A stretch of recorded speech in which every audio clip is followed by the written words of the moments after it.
Welcome back. We learned today there are fewer people on Nova Scotia's doctor wait list. There are now 68,490 Nova Scotians in need of a family physician. That's down roughly 1,000 from the same time a month ago. And that's good news because a lot of people could be looking to make an appointment with flu season upon us.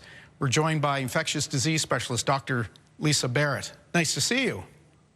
Good to see you too. We always use our newsroom as a bit of a litmus test, and boy, there seems to be something ripping through the office here. Are we officially into flu season? Well, we're certainly into respiratory season. Of course, that includes COVID, influenza, RSV, and all those common colds out there that folks are walking along and dripping merrily as they go from event to event. So yes, definitely into the respiratory season. And a lot of events right now. We were joking off screen that the Christmas school pageants and the concerts are a perfect spot to move this kind of stuff around. Absolutely. And someone had said to me recently, well, should I really think about that? You know, should that come to my mind, all these infections? I said, sure. It doesn't mean you got to stay home, but definitely think about it. There's lots you can do to make sure people around you stay well. What flu strain are we looking at? Is the flu vaccine a good match for this year? How effective is it? Do we know yet? Yeah, so in terms of influenza, some people will say cold and mean flu, but flu is something very different, more serious, lands people in ICU. But good news, as folks know out there, there is a vaccine that we can use to make it less severe and decrease spread among the community. Right now in Canada, and we have watched Australia go through their flu season already, across Canada, there's flu around.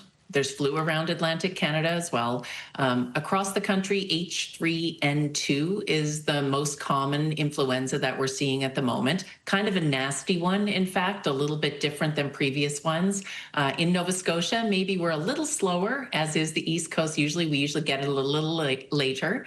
And so H1N1 seems to be circulating around here. But don't worry, this more nasty version is going to come. And that's why we're making sure that folks don't forget about flu and vaccines that are out there and available. You mentioned Australia. Of course, the Southern Hemisphere has already had their flu season tailing out now. Was it a particularly difficult one? What's the word from your colleagues down there? Yeah, so it was a particularly difficult one. And when I say that, of course, older folks, people with immune system problems and other medical issues can end up in hospital, in ICUs, and of course, there were deaths.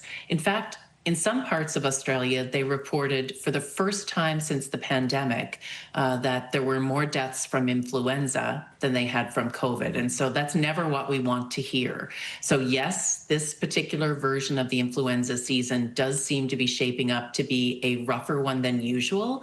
And there's lots of talk about whether or not the vaccine is good. Yes, it's good. It may not be a perfect match, but still, please, we're really encouraging people to go out and get the vaccine for influenza this year. And what's your understanding of the uptake on the vaccine from Nova Scotians? I'm not certain. I don't have access to that information within the public domain. And there's a website that the Nova Scotia government and public health keeps up that has lots of good information if people are looking for respiratory virus facts from around their province. However, I don't know what the vaccination rate is. You know, I kind of always assume that we can always do better. And so if you're out there and you haven't had your flu vaccine yet, easy to book, free, unlike some other parts of the world where it's not. And it's not too late to go get it. It really is one of those things where, as you're thinking of getting into this holiday season, because we're a little later ramping up here on the East Coast, still time to get your vaccine, have those antibodies working, and feel good about going to events with older people. And you know what? Lots of family these days, you don't know, have immune system problems due to new therapies, cancers. Always good to go into this season protecting others as well as yourself. Yeah, very good point. We still hear of COVID-19, of course. RSV, is one more prevalent now than the other? Yeah, COVID-19 really is still quite common throughout most of our year. We'll have a month or so, it seems, where it goes down, but it's still important and it's still pretty common. About 10% of the tests in Nova Scotia that we get for COVID-19, according to the public data, are positive. People are still self-reporting their self-tests at home, which is really important. And we're seeing that there are still people in hospitals. Throughout this season, we've seen multiple people in ICUs, and there still are COVID deaths. So, P.S. also, COVID vaccines free, available, and still recommended in this part of the world for COVID. RSV, much less common, still very important for very young babies and older people, particularly in long-term care, but it is less common, at least at this point, and the vaccine is directed towards very specific groups of people, safe, free, available, and recommended for the groups that I've just mentioned for RSV. So really, folks, I know I've gotten a lot of questions lately about, oh, the US is making things less available and vaccines less available. Canada hasn't and doesn't for the most part. It's still important. And those three vaccines, COVID, flu, and RSV, are still important. Doctor, I'm sure you hear this all the time. Folks will say, I don't want to bother with an appointment. I don't want to take up space from someone who might really need to see a doctor. But when should someone seek a physician? When should someone make that call? How do they know when they're sick enough? Yeah.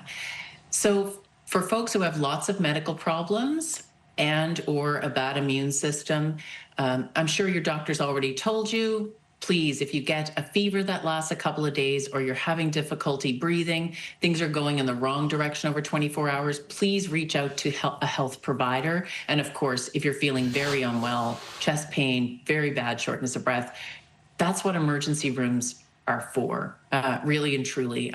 Do seek medical attention. If you're someone who's a pretty robust, healthy human, you're just feeling not quite yourself for a few days, kind of wait it out. And there are also good resources around our 811 resources to be able to ask questions to folks who have some medical experience and can direct you through the health system.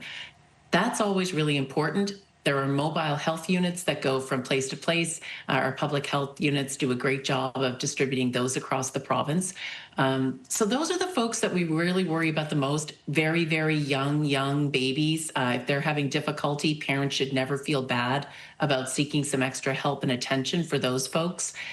And of course, at the end of the day, if you're feeling pretty good, just remember that if you've got a drippy bit, please just think of the usual hand washing, tissues, occasionally a mask if you want to go places, especially with older or really vulnerable people. We want folks to socialize and be together, but just want people to make it through the holiday season without ending up in a hospital. And we all want to feel good.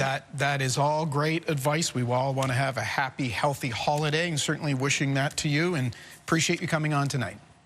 Okay, it was great to see you, and I hope you have a great holiday season. Thank you. We will take a break. We'll be back with much more of your show.